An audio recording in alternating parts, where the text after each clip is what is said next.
Hi, this is Sarit Switzer, and welcome to the It Is Taught podcast, a podcast devoted to the teachings of Rabbi Shneur Zalman of Liadi as recorded in his most famous work, the Tanya. My hope for this show is to make these teachings accessible and relatable to the average person, regardless of prior Jewish education or affiliation. The episodes follow the prescribed daily study portions and are meant to serve as practical lessons in how to live your life as your true self and develop an authentic and powerful relationship with your Creator. I have personally experienced the effects the study of this work has had on me, and I'm excited to share what I can of this knowledge with you. So please join me on this journey of learning, self-growth, and connection with your source.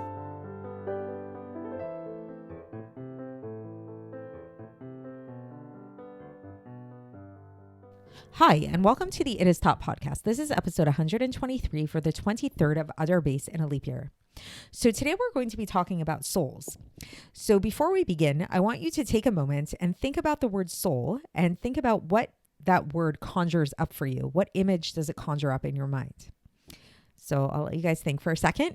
And so I can't speak for you, and I'm not there to kind of have this like back and forth question answer thing, but usually what I think the word soul tends to conjure up for people is like a kind of ghost-like image of maybe people after they pass away, maybe even people here in this world, how we have our physical bodies, and then we have this like more higher consciousness part of ourselves, this higher self that's a soul kind of thing. Maybe we can think of souls like before they come down into the world. That's a way of thinking about souls. So while all of this is in a sense true, that people do definitely have souls that exists beyond their physical bodies, what we'll learn about today is a really interesting concept that it's not only people that have souls, but it's actually every single object here in this physical world has not just a body to it, but it also has a soul. So the context of this and why this is important and why we're mentioning this now is, if you recall from yesterday, please go back and listen to yesterday's episode if you haven't already. We began chapter 38, where we talked about the idea of prayer, and we talked about how praying is the main thing in prayer, and what makes a person really fulfill the obligation of praying is not so much the intention behind the prayer, but it really is the physical act of moving one's lips and saying the words out loud when they pray.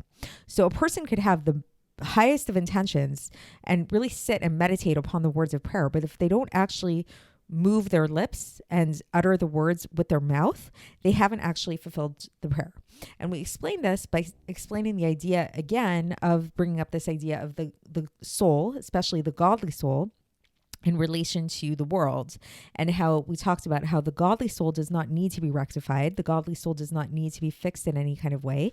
And so the idea of sitting and meditating and just thinking about godly ideas, this is kind of like just the realm of the godly soul. And that's not why it came down here. The real reason why the godly soul came down here into the world is to rectify the physical body and to rectify the animal soul. And the way that it does this needs to be through the physical, needs to be through physical motions and activities of the body. And so now in today's episode, in today's section, the Alter Rebbe is going to bring up a seeming challenge to this idea that the main thing in prayer is the act of speaking the prayer and not so much the intention, where he's going to mention this teaching that says that prayer without any intention is like a body without a soul. And he's going to try to really break that down for us and try to understand what that means. And what do we mean by body? What do we mean by soul? And what is this all about?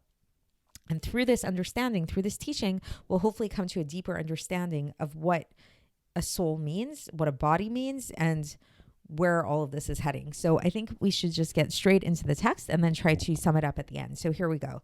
So the Alter Rebbe begins, and he says that nevertheless, so again, he's leaving off from last time where we talked about this whole idea about how the main thing with prayer is really speaking the words out loud.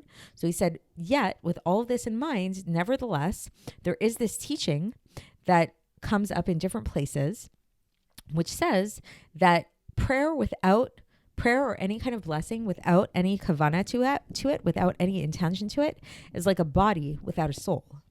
And what does this mean?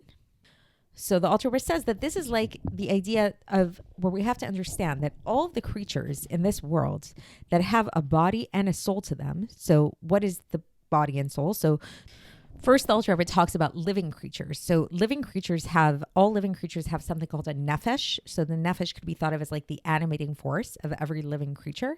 Then there's also the ruach, and this is like, could be translated as the spirit of every flesh of man. And then there's the neshama.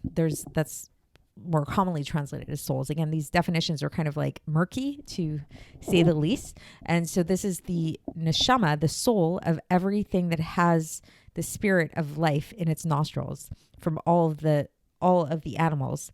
So in short, basically, God gives life to all of these things and is bringing them into existence, something from nothing at all times, through his light and his vitality that he's bringing into them. And this is not just true in terms of just their spirituality, but also their physical bodies. So this will be elaborated upon elsewhere in Tanya a lot more, but just, basic idea to understand here is that everything in the world, especially when we look at living creatures, that's what he's focusing on for now, has an animating force to it. And that animating force and that vitality that it has, that is the spirit, that's the soul of the creature. And then the Alter Rebbe goes on to say, and this is not only true just for more living creatures like, animals and humans and stuff like that, but this is true even for inanimate objects, for dirt and for rocks and things like that.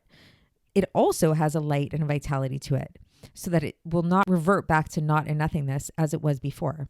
So again, talking about this introduction that we had here, the discussion we had in the beginning, talking about what you think of when you think of a soul, most likely the first image that comes to mind when you think of a soul is not the soul of a rock or the soul of dust on the ground, right? But what the Alter Rebbe is teaching us here is these things too also have a soul to them. Because if we think of soul as being the vivifying force that brings these things into existence, something from nothing at all times, perpetually, these things too, even inanimate objects, they must have a soul in order to exist, and they very much do have a soul. But nevertheless, the Alter Rebbe concludes here, and he says, there is no comparison and no parallel at all between the aspect of light and vitality that shines in the body compared to the light and vitality that shines in the soul, which is the animating force, the nefesh of all creatures, of all living creatures. So this is the end of this section. So it ends a little bit on like an obscure note and kind of leaving us hanging. The Alter Rebbe is definitely going to get further into this as we get further into the chapter. But just to kind of recap, what we learned in today's chapter is this idea of how when we think of a soul, we need to have a much broader understanding, conception of what a soul means. Not only do humans have souls, but really everything in the world has a soul, even rocks, even trees, even dust on the ground, animals, everything in the world has a body to it, and it also has a soul. And we can think of this soul as being the light and life force that's vitalizing, like sort of like the vitalizing force that's vivifying these things and bringing these things into existence, something from nothing at all times.